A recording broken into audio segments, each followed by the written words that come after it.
Bonjour et bienvenue dans l'émission Bref de poésie. Celle d'aujourd'hui est consacrée à François Goblet, délégué de la Société des poètes français. Des très jolis textes. Alors je vais vous lire un petit florilège de textes, puisqu'il y a pas mal de textes courts, et cela vous donnera un aperçu de son talent. Pendant le confinement, je ne veux que parler, revivre poésie, c'est tout ce qu'il me reste, et encore plus qu'avant. Laver les mots au chant d'oiseaux. Second texte. Lentement de ma mémoire se détache une forme oblongue, une silhouette gardée, un simple reste d'ombre, un morceau de glace qui n'a jamais su fondre, un caillou qui, de ma vie, troublera toujours l'onde. Tu es parti. Rien ne m'a quitté de toi.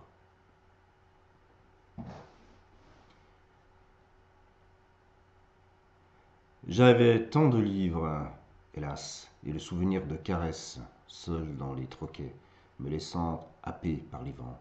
Minuit ne m'a jamais fait fortune. J'en suis aux opéras de l'aube.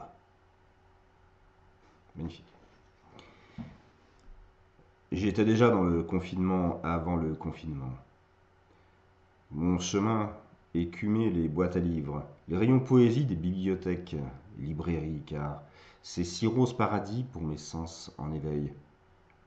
Peu me chaud des troquets, peu me chaud de la vulgarité. Mes océans s'éternisent en visages oubliés, qui avaient le don de poésie et me réconfortent le soir. Je me couche si tôt, demain dès l'aube, prunelle des chants d'oiseaux. Et si je meurs, ce n'était qu'un rêve, mon ode à la beauté aura duré de ça, de là, pareil à l'amitié.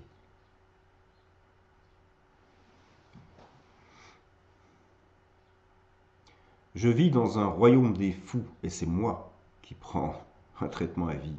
Qu'espérais-je avec la poésie, sinon que d'être aimé?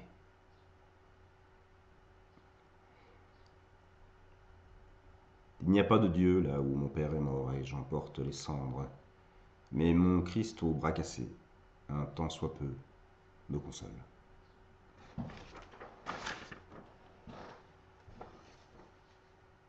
Ma poésie de HLM a survécu aux fous, aux mépris et haines. Ma poésie a bien vieilli, elle se revoit adolescente dans toute l'enfance de son art. Il y avait muse vivace, et puis moi seul à l'écart dans un coin du bar. Il y avait chansons irrévérées, je songeais à Paul Verlaine. Les aubes des oiseaux habillent mes pensées en recoins de bonheur d'avoir tant survécu, chaque jour que Dieu défait, chaque heure que ma vie ose.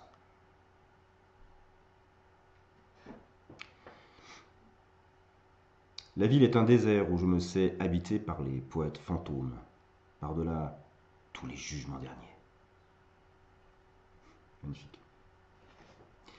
Un beau jour, je porterai mon âme à Jésus-Christ, lassé de la méchanceté des hommes, désirs, querelles et jalousies, même pour de la poésie, surtout pour de la poésie. Ah oui, vanité, tout est vanité. Il n'y a plus rien. Léo Ferré le chantait déjà. Ma Valentine a des couleurs d'absinthe et de café noir, sirotant l'absence. Je me veux mal armé pour ne pas faire comme tous, entre triste joliesse et comptine du dimanche. Elle m'a pourtant aimé et bu comme une découverte. Je n'avais Dieu que pour elle et mon rêve familier était ma seule raison. Ma fiancée aux yeux de nuit dans les faubourgs, des miroirs de l'aurore, était-ce une glace sans teint? Nul n'est revenu pour me le dire. Il y a bien demain où accrocher son manteau d'espoir. La louve est fatiguée et le désordre règne. Voilà, une très belle poésie, extrêmement touchante. J'avais envie de relire le premier texte pour conclure. Pendant le confinement, je ne veux que parler et vivre poésie, c'est tout ce qu'il me reste. Et encore plus qu'avant, laver les mots au chant d'oiseau. Voilà, lavons les mots au chant d'oiseau. Quelle merveilleuse conclusion. Alors je vous invite vraiment à découvrir cette belle personne, cette belle poésie de François Goblet. A très bientôt en poésie.